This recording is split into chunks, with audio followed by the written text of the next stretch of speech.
Hi, Dr. Michael Gartner, double board certified plastic surgeon. And we've created this video today because we got a lot of questions online about my awake breast augmentation procedure.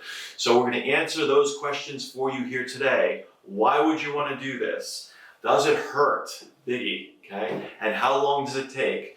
So we'll be right back in just 1 second and we'll get into it.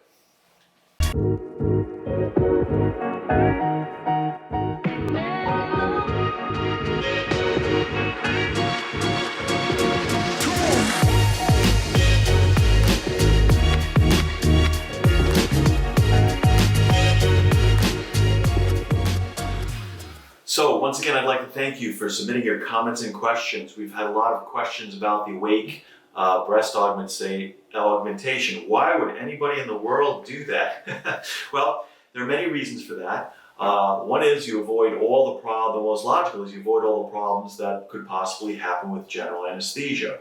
So many of these patients who come for the awake breast augmentation are A-type personalities. They don't want to give up control, or they're afraid they're not going to wake up. Or they've had a previous bad experience with anesthesia in the past. And so these are commonly patients who come to my practice for this. And then every once in a while, it's very interesting, I've done so many of these, that I get these patients who complain about these things happening to them for anesthesia that you don't read about anywhere. So for example, I've had a patient who said, I don't have a problem with anesthesia, but every time I go under, I lose a lot of hair. And my hair is so thin right now that I don't want to lose another hair. So I don't want to go under anesthesia if possible. It's very interesting. And I've had quite a few patients come to me and tell me that that is the case for them. Then I've also had patients who done some research and believe that anesthesia can give some cognitive deficits. There's always this rumor, kind of not proven thing, that going under anesthesia could possibly, you might lose a few gray matter cells in your brain.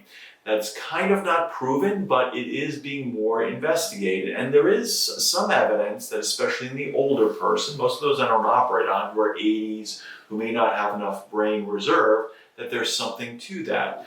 The recent studies show that basically those effects happen in the first 24, 48 hours the most, and then less so afterwards.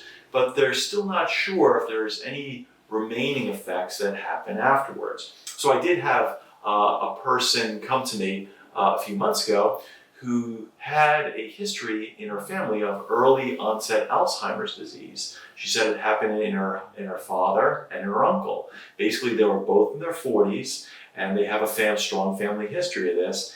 And she claims it was dramatically accelerated after they had an operation. Her father had an appendix removed, which is an emergency operation.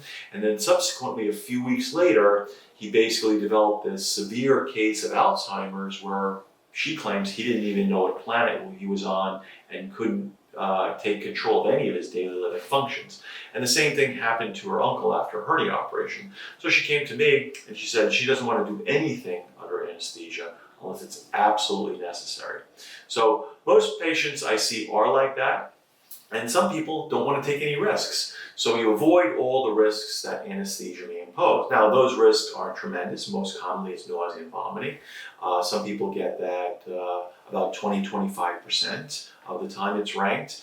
So that means that 75% of patients don't get that. But if you do get it, it can be pretty miserable.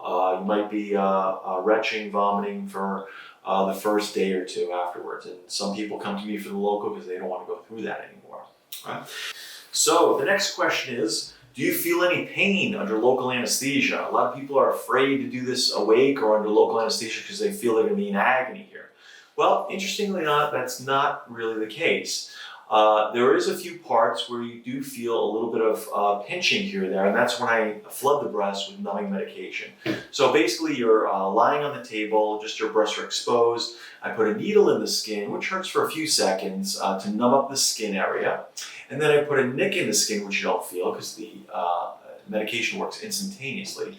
And then basically I flood the breast with numbing medication, which takes about 2 minutes each breast. You do feel a pinch here or there, but it's very, very tolerable. And then basically I wait 10 minutes, and then actually I'm doing nothing different than if you're completely under anesthesia, but you do feel a lot of pulling and tugging and pressure. So I create the area, there's some pulling, tugging, and pressure, and then I put what's called a sizer in to stretch you out to the size implant you desire. And I do like to make it a slightly larger to accommodate the size of the implant. And with that, you do feel some pressure discomfort. So it's like if I'm leaning on your chest a little bit, you feel some pressure discomfort, but it's very tolerable. And then I take those sizers out, put the implants in, stitch it closed, and that part you really don't feel at all. And then the nice thing about the wake is when we bring you to the recovery room, we don't have to wait for you to wake up because you're awake, right?